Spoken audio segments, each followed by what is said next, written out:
Number plates. Yeah, we're not really keen on them in the whole cafe racer or bike building scene. And here in the UK, they are so tight and strict on what you can put on your bike. I really envy all those guys in America who go around with these neat little registration plates just sort of strapped or curved around the back of their wheel and stuff. It seems like the perfect solution if you want to build a bike. But unfortunately here, we've got to put massive plates. I'm talking massive.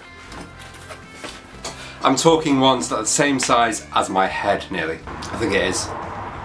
So this is from an old bike. I don't actually know which bike this is from, but it's just to show the size. It's 9 inches by 7 inches. It's huge. Okay, so I've heard about people using 5x7 plates and things, and yeah, the MOT sometimes lets them get away with it, but when they go to certain areas, the police, they're on their case about it. So my suggestion as a builder is please the police, do what you're supposed to do, stay legal, and then they can't give you any grief. You can't get pulled over for a number plate then. So unfortunately we're going to have to stick to 9x7. This is nearly as big. In fact, it's actually half the size of the seat. So where the seat stops, this then goes on for an extra 7 inches. It's huge. So this is the next thing I need to do to the frame before taking it to the powder coaters. Make a mount for this. Now, another rule that we've got to do in the UK here is that we have to have our plates illuminated. If you get pulled over again by the police and your number plate's not illuminated, you'll get a fine. So I've got this cluster here. I don't think I'm going to use this for the bike. I don't think this is going to be the final thing. But anyway, it's lying around the shop, so I might as well use it for measurements or put it to size or whatever. This little thing has built-in indicators as well, so it's got the stop and tail and indicators on both sides. I can't use this in the UK because your indicators have to be a certain distance away from each other. It's a grey area, but you have to play by the rules in this country for sure. So, like I said, I'm going to use this for sizing just for the moment, but it might not be the final light. I might actually use a smaller, more delicate light. Anyway, this has a built-in light to illuminate your number plate. What I need to do today is to find a way that I can mount this onto the frame, but in a way that I can remove it. So if I end up showing the bike anywhere, I obviously don't want this, and I don't want this showing. I just want the back as it is, plain, stripped out. So that's the job for today. So this is the back end of the bike. The seat's not been put on properly at the moment, it's not been screwed in, so it is poking over a little bit. But at least I can have a look, see where everything's going to go. So I'm thinking that the light goes somewhere like that. Number plate then goes something like that. Enough clearance on the back wheel there, that'll be fine. Gives it 1.5 inch clearance. Yeah, let's do that.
that's pretty much all this video is. Simply putting a little bracket that I can clip on and off for this rear unit. Now the thinking behind this is that I can interchange it. Of course I haven't put this stuck at the moment. There is a place to put 2 bolts and I need to drill 2 holes in the bracket to fix this in properly, but as you can tell it's huge at the moment. I really don't like the size of it. Now there are smaller ones on the market. I've ordered a smaller one for the GS550. When that comes through I can try it on this bike as well. If I prefer it on this bike then I can actually drill it into place, but I've got the bracket there in place and ready. So the main point of this video is to create an interchangeable bracket, so it's there for me to change depending on what season it is. So in the summertime, when I know that I'm going to be riding during the daytime and there's no fear of me getting caught in the dark or anything like that, I can get away with just having a thin strip plate then around the curve. I can make another number plate mount which will just hold the number plate then on its own, and then when it comes to winter time I can put this on which has the illuminated number plate. So the indicators or the turn signals, a few people ask me what I'm going to do with that. So I want to keep this back end pretty simple. I don't want to do like I've done the GS where, you know, the turn signals are pretty obvious on the side. What you can get is neat little wraps. So they come in like 6 LED wraps which go on each side of these shocks here, which I think are pretty neat. I can fix them on there, wire them through there, job done. The indicators are then neatly hidden, and they're black as well. They're neatly hidden on the shocks themselves, so no one's going to see them until they're illuminated. So that'll get me past MOT stages and that'll keep the police happy. So that's it. I can send this little bracket off now to be powder coated with the rest. I'll probably create another one just for the number plate on its own, but at least that's now in a system where I can screw it off and screw it back on as I wish. So subscribe and you can follow me on both builds. I keep on saying it every video that the GS is going to be spray painted, but it finally will. I have a new spray gun. So that's what I'm going to be doing this weekend, and hopefully on Monday, I hope it's going to be Monday.